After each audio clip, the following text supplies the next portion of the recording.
Halo semuanya, kembali lagi bersama saya Tari Utami Putri dari UPPJJ Bandung. Hari ini saya akan menjelaskan mengenai tugas kedua pemrograman berbasis web.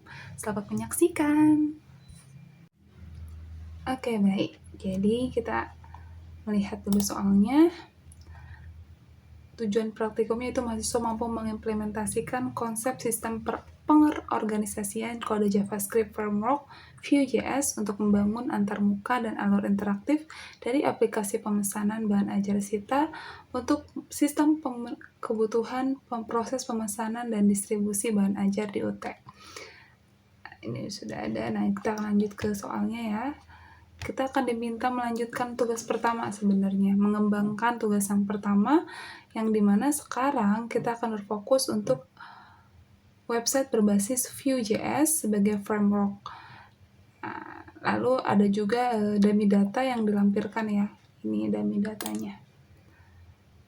Nih data bahan ajar, ini juga sudah saya buka di Notepad. Ya, ini dummy datanya. Nah lalu kita diminta mengembangkan dua halaman website ya. Yang pertama yaitu halaman stok bahan ajar dan juga halaman tracking delivery order atau DO. Nah, kita coba dulu yang pertama ya. Saya sudah membuatnya, kita buka dulu halaman stok bahan ajar. Di sini saya sudah coba sih, kita mulai dari dashboard aja ya. Kita logout dulu, kita masukkan. Ini untuk email dan passwordnya mengikuti ya, sesuai yang tugas sebelumnya. Nah, kita sekarang akan stok ya. Stok ada di sini informasi bahan ajar. Oke. Nah, terlihat ya, ada daftar stok bahan ajar. Ini juga ada fungsi button tambah stok baru. Kita lihat dulu soalnya ya. Kita lihat soalnya. Oke, di sebelah sini saya lupa. Oke. Halaman ini menampilkan daftar stok bahan ajar. Nah, ini stok bahan ajarnya sudah ditampilkan ya. Ini berasal dari mana? Ini dari dummy data yang sesuai yang diberikan di sini. Gitu. Lalu ini tertulis nanti di codingan, sudah tertulis di coding. Lalu ada fitur ya untuk mengedit stok data bahan ajar. Jadi misal ini kan kita lihat ini stoknya banyak ya, ini pengantar manajemen, saya edit misal menjadi di bawah safety stock ya, saya tulis di 15. Saya simpan perubahan. Oke, kita refresh ya, sudah berubah ya, stoknya jadi 15 dan statusnya menjadi menipis.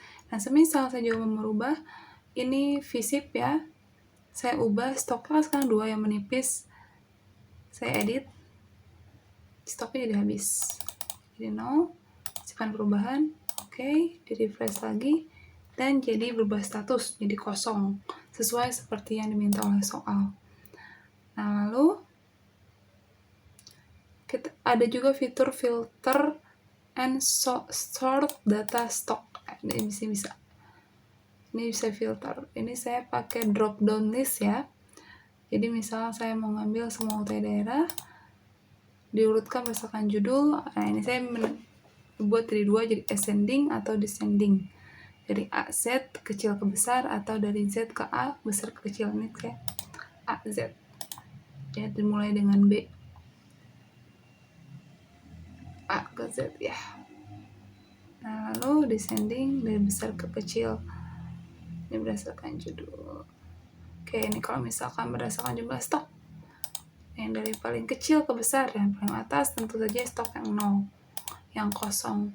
Kalau dari besar ke kecil, stok berdasarkan stok, yang paling banyak yang ECMA, pengantar manajemen. Nah, begitupun dengan harga ya. Nah, bisa juga filternya bisa dibelinya Surabaya itu ya, bisa. Lalu kita bisa reset filter, lalu bisa tampilkan hanya stok yang menipis atau yang kosong. Nah, sini sudah bisa. Seperti itu. Ya, ini ada juga fitur-fiturnya sudah saya tuliskan.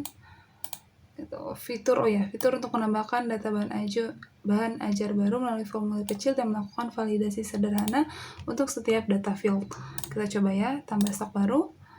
Saya akan mencoba ini ya, yang sekarang kita ini aja, MSIM 4309 pemrograman berbasis web. Kategorinya MK wajib, praktikum, UT-nya kita simpan di UT Padang. Lokasi raknya saya asal aja, R2 A4. Harga satuannya saya tulis aja 100.000. Oke, jumlah stoknya ada 10 dengan safety stoknya 2. Catatan tambahan tidak perlu ya, simpan stok. Oke, sekarang kita refresh. Apakah sudah ada ya, MSIM 4039 berhasil, dan ini bisa diedit. Ini kalau di catatan tambahan bisa di ini seperti itu. Nah, lalu di sini tuh sebenarnya ada beberapa keterangan harus catat ya. Kayak misalkan ini kita buka codingannya. Nah, di stok itu tuh ada filter stok. Kita lihat ya. Kita cek dulu. Ada filter. Nah, ini. Ya, jadi filter stoknya tuh ada di ini, di codingan ini. TR, V4, bla bla bla di sini. Ini ada filter stock. Ini filter stocknya tuh sebagai apa ya ini ya? Sebagai computed property. Gitu. Ini untuk penerapan fitur efisiensi dari view. Gitu ya. Jadi supaya apa sih adanya filter stock, ada computed property ini? Yaitu fungsinya untuk supaya ketika kita melakukan aktivitas yang memicu perubahan pada tampilan, view tidak perlu melakukan recompute atau tidak perlu lagi kalkulasi ulang dari awal terhadap array stock, melainkan langsung mengambil data instan dari cache. Jadi makanya kenapa ketika kita refresh dia nggak melalui recompute lagi, nggak tahu ya, karena sudah ngambil dari cache seperti itu. Nah, lalu tadi di soal disebutkan tentang dependent. Sebentar. Nah, ini ya. Implementasikan dependent option. Misalnya ketika memilih filter stok berdasarkan UT daerah, baru akan memunculkan filter untuk kategori mata kuliah. Nah, dependent stock itu sudah saya terapkan di sini. Sebentar. Dependent. Nah, ini. Ini ada dependent filter ya, kategori yang dimana hanya muncul nih jika UT daerah dipilih di sini. VIF. Fungsinya di sini. VIF filter UPBJJ seperti itu. Jadi apa itu sebenarnya dependent option? Itu adalah pilihan bersyarat yang pilihan keduanya itu bergantung pada pilihan pertama. Jadi semisal pilihan pertama tidak dipilih, maka pilihan kedua tidak akan muncul. Jadi harus pilihan pertama dulu dipilih. Seperti itu. Nah, lalu kita lanjut ke tracking ya. Kita ke tracking, ini codingnya. Sebentar. Tracking pengiriman. Oke. Sini udah ada contoh ya delivery order. Saya masukin ini berdasarkan demi data. DO 2025 001. Ya sudah muncul ya. Nah, lalu semisal kita mau buat DO baru. Nah, ini DO-nya itu dia mengambil yang langsung real time. Nanti saya akan jelaskan di codingannya. Misal saya sudah pernah mencoba yang DO 2026-01, tapi kita akan coba ya untuk mengetes lagi. Misal saya masukin name asal ya, 090909, lalu nama lengkap saya panggil Nina, lalu address-nya ini, lalu tanggal kirimnya kita cari ya, tanggal 16, lalu kita buat DO baru. Oke, kita bisa cobain. Oh, Nina langsung muncul seperti itu. Nah, lalu kalau buat lagi yang baru, secara otomatis dia akan menambah nomor DO-nya otomatis. Jadi DO 2026-003 seperti itu. Kita lihat codingannya ya. Nah, di codingannya ada tertulis, sebentar saya. Untuk otomatisnya sudah ada. Nah ini, fungsi untuk menambah delivery order terdapat di sini. Ini fungsinya, tuh ya, ini ada new do otomatis. Tuh, dimana ini dia akan mengambil langsung ya, secara real time. Makanya tadi dia langsung muncul secara real time.